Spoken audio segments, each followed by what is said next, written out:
2 miles east of Jerusalem, on the eastern slope of the Mount of Olives, sits a village whose Arabic name has meant the place of Lazarus for over 1,000 years. John 11 tells one of the most dramatic stories in the entire Bible. A man named Lazarus, dead for 4 days, called back to life by a word. The village is real. The tomb is there, and under a mosque courtyard, archaeologists found the layers of devotion that tell us exactly how early Christians and pilgrims responded to this story. Al-Azariah, that is the modern Arabic name of the village, and it is a direct descendant of the Greek Lazarion, which means the place of Lazarus. The village has carried a variation of that name since at least the 4th century. It sits about 3 kilometers east of Jerusalem on the eastern slopes of the Mount of Olives, exactly where John's Gospel places it. When archaeologists turned their attention to this village, they were not looking for mythological remnants. They were following centuries of unbroken geographical tradition to see what the ground confirmed. John 11 is one of the most carefully written chapters in the entire New Testament. Its geographical details are specific. Bethany is identified as the village of Mary and Martha, verse 1, located about 15 stadia from Jerusalem, roughly 3 kilometers. That distance matches the modern location of Al-Azariah perfectly. The chapter unfolds with unusual psychological depth. Jesus receives news that Lazarus is ill. He delays 2 days. By the time he arrives, Lazarus has been dead for 4 days, verse 17. Martha comes out to meet him on the road. Mary stays in the house. Jewish mourners have come to comfort the sisters. Jesus asks where Lazarus has been laid, and someone takes him to the tomb. John 11:35, Jesus wept, is the shortest verse in the Bible, but one of the most theologically loaded. Then the stone is rolled away, and Jesus calls Lazarus out. What did archaeologists find? Sylvester Soller, a Franciscan archaeologist, led systematic excavations at the site between 1949 and 1953, publishing his findings through the Franciscan Press in Jerusalem in 1957. His work revealed multiple layers of occupation at the traditional tomb site.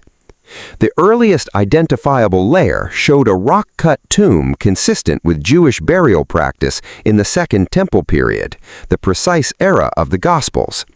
First-century Jewish tombs in the Jerusalem region were typically cut into limestone hillsides with a small entrance that required stooping or crouching, leading into a chamber where bodies were laid on rock benches. The stone rolled in front, and John 11:39 specifies a stone, not a door, and is consistent with the blocking stones used in exactly this type of tomb.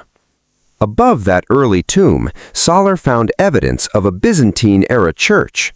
This is confirmed by the 4th century travel account known as the Itinerarium Egeri, the pilgrimage diary of a woman named Egeria who traveled through the Holy Land around 381 to 384 AD and wrote detailed descriptions of what she saw. She mentions visiting the tomb of Lazarus in Bethany and describes a church already standing over it. Her account is the earliest independent confirmation of the site's identification, written less than 350 years after the events of John 11, within living reach of continuous community memory. Jerome, the 4th century scholar who translated the Bible into Latin, also references Bethany in his writings and confirms the tomb tradition. The Byzantine church over the tomb was later replaced by a Crusader church, which was in turn converted into a mosque in the 16th century, which is why you reach the traditional tomb today through a mosque courtyard. John 12:1-8 describes a dinner in Bethany 6 days before Passover, where Mary anoints Jesus' feet with expensive perfume, a nard worth nearly a year's wages. Martha serves. Lazarus reclines at the table. This domestic scene is set in the same village we have been discussing. Mark 14:3 places a similar anointing in the home of a man called Simon the leper in Bethany. The village appears repeatedly in the final days of the Passion narrative.